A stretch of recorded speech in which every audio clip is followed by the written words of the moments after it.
जब कभी भी हमें कोई फिल्म पसंद आती है तो हम सबसे पहले उस फिल्म के अभिनेताओं की तारीफ करते हैं और हम भूल जाते हैं निर्देशक, निर्माता और लेखक जैसे लोगों को जो कैमरे के पीछे रहकर काम करते हैं और अपनी कला से फिल्म का निर्माण करते हैं। आज हम बात करेंगे ऐसे निर्देशक की जिन्होंने भारतीय सिनेमा में अपनी अमिट छाप छोड़ी है और उसे एक दिशा देने में महत्वपूर्ण योगदान दिया। सैयद अमीर हैदर कमाल नकवी, जिन्हें कमाल अमरोही के नाम से जाना जाता है, एक बेहतरीन गीतकार, पटकथा और संवाद लेखक, निर्माता और निर्देशक थे। कमाल अमरोही का जन्म 17 जनवरी 1918 में ब्रिटिश भारत के संयुक्त प्रांत अमरोहा में हुआ था।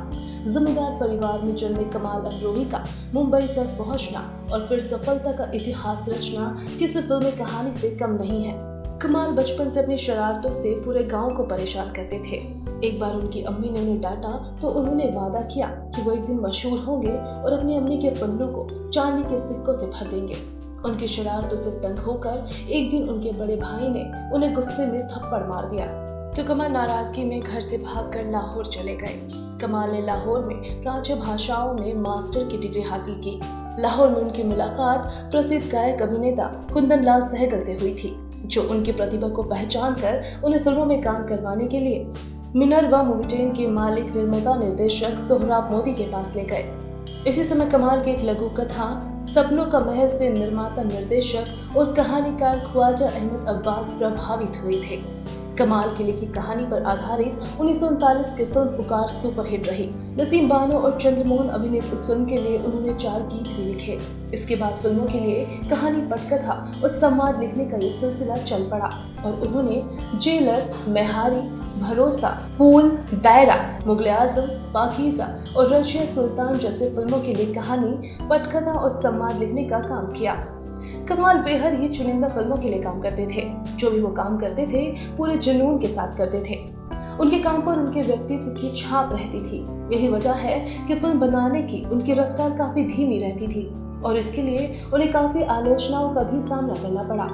रहस्य और रोमांस से भरी निर्माता अशोक कुमार की फिल्म महल के निर्देशक और स्क्रिप्ट राइटर कमाल अमरोही थे और ये फिल्म उनके करियर की महत्वपूर्ण मोड़ साबित हुई थी। इस फिल्म का गीत और संगीत स्क्रिप्ट इतनी गजब की थी कि न सिर्फ फिल्म की गायिका लता मंगेशकर के सिने करियर को सही दिशा मिली, बल्कि इस फिल्म से अदाकारा मधुबाला को भी फिल्म जगत में स्टार के रूप में पहचान मिली। अशोक कुमार और बॉम्बे टॉकीज की फिल्म इस फिल्म में सुरैया को लेना चाहते थे, लेकिन निर्देशक कमल अमरोही ने 16 साल की मधुबाला को न सिर्फ मौका दिया बल्कि पहली ही फिल्म में सुपरस्टार बना दिया। कमाल अमरोही किस तरह के डायरेक्टर थे इसका अंदाजा इससे भी लगाया जा सकता है कि उन्होंने महल का एक गाना मुश्किल है, बहुत मुश्किल है सिर्फ एक ही सिंगल शॉट में फिल्माया था। इस फिल्म के सुपरहिट होने के बाद बॉलीवुड में हॉरर और सस्पेंस फिल्मों के निर्माण का सिलसिला शुरू हो गया। महल फिल्म की कामयाबी के बाद कमाल अमरोही ने 1953 में कमाल पिक्चर्स और 1958 में कमालिस्तान स्टूडियो की स्थापना की। कमाल पिक्चर्स के बैनर तले उन्होंने अभिनेत्री मीना कुमारी को लेकर दायरा फिल्म का निर्माण किया, लेकिन भारत की कला फिल्मों में मानी जाने वाली यह फिल्म बॉक्स ऑफिस पर नहीं चल पाई। इसी दौरान कमाल ने मुगले आजम के लिए संवाद लिखे। उनके उर्दू भाषा में लिखे डायलॉग इतने मशहूर हुए कि इस फिल्म के लिए उन्हें सर्वश्रेष्ठ संवाद लेखक का फिल्म फेयर पुरस्कार दिया गया। महल, मुगले आजम और पाकीज़ा जैसी सुपरहिट फिल्में देने वाले कमाल अमरोही ने 3 शादियां की। उनकी पहली पत्नी बानो की अस्थमा से मौत होने के बाद उन्होंने महमूदी से निकाह किया। कमाल अमरोही की तीसरी पत्नी थी बॉलीवुड की मशहूर अदाकारा मीना कुमारी। मीना कुमारी से कमाल अमरोही की मुलाकात 1952 में फिल्म तमाशा के सेट पर हुई थी। मीना कुमारी से उनकी मोहब्बत को बॉलीवुड के चर्चित प्रेम कहानियों में गिना जाता है, लेकिन मीना कुमारी के पिता नहीं चाहते थे कि उनकी बेटी इतनी जल्दी शादी करे और वो भी एक ऐसे आदमी से जो पहले ही 2 शादियां कर चुका हो। लेकिन मीना कुमारी और कमाल अमरोही के लिए एक दूसरे के बिना रह पाना मुश्किल होता गया और आखिर में 14 फरवरी 1952 को दोनों शादी के बंधन में बंध गए। कमाल अमरोही ने और मीना कुमारी के निकाह की कहानी भी काफी दिलचस्प है। 2 घंटे के भीतर दोनों का निकाह हुआ था।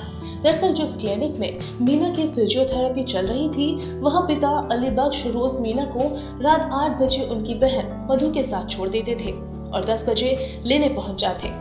14 फरवरी 1952 को इन्हीं 2 घंटों के दौरान मीना का निकाह प्लान हुआ था। उन्होंने पहले सुन्नी रवायत से और फिर शिया रवायत से निकाह किया। कमाल और मीना की इस शादी को दोनों ही परिवार वालों ने कभी स्वीकार नहीं किया। आखिरकार इससे तंग आकर कमाल ने मीना को खत में लिख दिया कि वो शादी को एक हादसा मान ले। जवाब में मीना ने कहा कि वो उन्हें कभी नहीं समझ पाए और ना ही कभी आगे समझ पाएंगे। अच्छा होगा कि वो उन्हें तलाक दे दे। माना जाता है कि मीना कुमारी की शोहरत देखकर कमाल उनसे जलने लगे थे। दोनों के रिश्ते में खटास आ गई, लेकिन मीना कुमारी के प्रति कमाल अमरोही का प्रेम शायद आखिर तक बरकरार रहा। तभी तो उन्हें मौत के बाद भी कब्रिस्तान में मीना कुमारी की कब्र के बगल में दफनाया गया।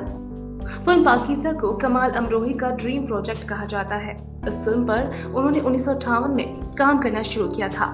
उस समय यह ब्लैक एंड व्हाइट में बनने वाली थी, लेकिन कुछ समय बाद जब भारत में सिनेमास्कोप का प्रचलन शुरू हुआ तो उन्होंने 1961 में इसे सिनेमास्कोप रूप में बनाना शुरू किया। लेकिन कमाल के मीना कुमारी से अलग हो जाने की वजह से फिल्म का निर्माण 1961 से लेकर 69 तक बंद हो गया। बाद में किसी तरह उन्होंने मीना कुमारी को फिल्म में काम करने के लिए मना लिया और आखिरकार 1971 में जाकर यह फिल्म पूरी हुई। इस फिल्म ने रिकॉर्ड तोड़ कामयाबी हासिल की और आज भी यह फिल्म इतिहास की क्लासिक फिल्मों में गिनी जाती है। फिल्म पाकीज़ा की शूटिंग तब शुरू हुई थी जब मीना कुमारी से उनकी मोहब्बत की शुरुआत थी। इस फिल्म को बनने में 14 साल लगे और जब ये फिल्म बनकर तैयार हुई तब तक कमाल और मीना कुमारी एक दूसरे से अलग हो चुके थे। पाकीज़ा फिल्म का मशहूर गीत मौसम है आशिकाना कमाल अमरोही ने मीना कुमारी के लिए ही लिखा था। इसे लिखते समय कमाल और मीना कुमारी की नाराजगी चरम पर थी। इस फिल्म की शूटिंग के दौरान मीना कुमारी लीवर सिरोसिस की चपेट में आ चुकी थी। दरअसल कमाल से अलग होने के बाद मीना ने नींद की गोलियां लेना शुरू कर दिया था। इससे उनकी हेल्थ काफी खराब हो गई थी। नींद की गोलियों से दूर रखने के लिए डॉक्टर ने उन्हें सोने से पहले थोड़ी ब्रांडी पीने की सलाह दी। मीना ब्रांडी से शराब की ओर बढ़ी और बहुत ज्यादा पीने लगी। इससे उन्हें लीवर की बीमारी हो गई। उन्होंने जैसे तैसे फिल्म तो पूरी की, लेकिन फिल्म फरवरी 1972 में रिलीज हुई। शुरुआत बहुत दमदार तो नहीं हुई, लेकिन मार्च 1972 में मीना कुमारी के निधन के बाद इस फिल्म ने कामयाबी के झंडे गाड़ दिए। इस फिल्म की कामयाबी और मीना कुमारी की मौत ने कमाल अमरोही की आत्मा को कुछ इस तरह से झिंझोड़ा कि उन्होंने फिल्मी दुनिया से नाता ही तोड़ दिया। 1983 में उन्होंने फिर फिल्म इंडस्ट्री में वापसी की और रजिया सुल्तान फिल्म से अपने निर्देशन क्षमता का लोहा मनवाया। 11 फरवरी 1993 को कमाल अमरोही दुनिया को अलविदा कह गए, लेकिन उनके फिल्मों और डायलॉग्स के जरिए आज भी वो बॉलीवुड इंडस्ट्री में और हमारे बीच जिंदा हैं।